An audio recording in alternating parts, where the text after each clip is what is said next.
Maithili express की शानदार प्रस्तुति।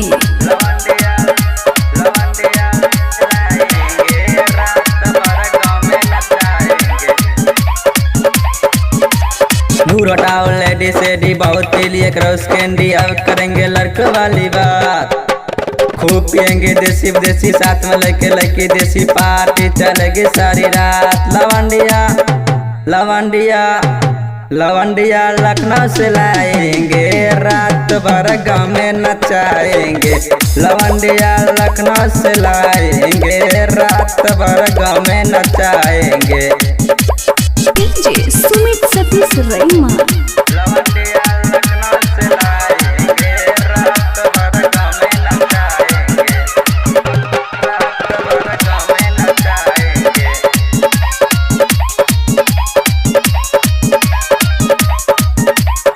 खुशी रिकॉर्डिंग स्टूडियो बलुआहा। पवन के स्टाइल में सिगरेट जलाएंगे।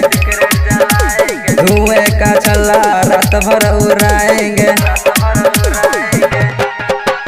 पवन के स्टाइल में सिगरेट जलाएंगे। धुएं का छल्ला रात भर उड़ाएंगे। लवंडिया लवंडिया लवंडिया लखनऊ से लाएंगे रात भर गाँव में नचाएंगे।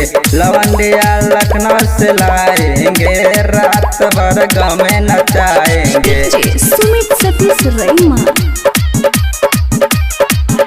लवंडिया लखनऊ से लाएंगे रात भर गाँव में नचाएंगे। रात भर गाँव में नचाएंगे।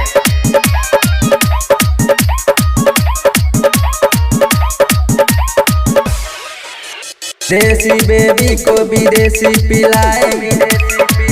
नीरज के गानों पे कमर हिलाएंगे। देसी बेबी को विदेशी पिलाएंगे। सनजवा के गानों पे कमर हिलाएंगे। लवंडिया लवंडिया लवंडिया लखनऊ से लाएंगे रात भर डीजे बजाएंगे। लवंडिया लखनऊ से लाएंगे रात भर गाँव में नचाएंगे।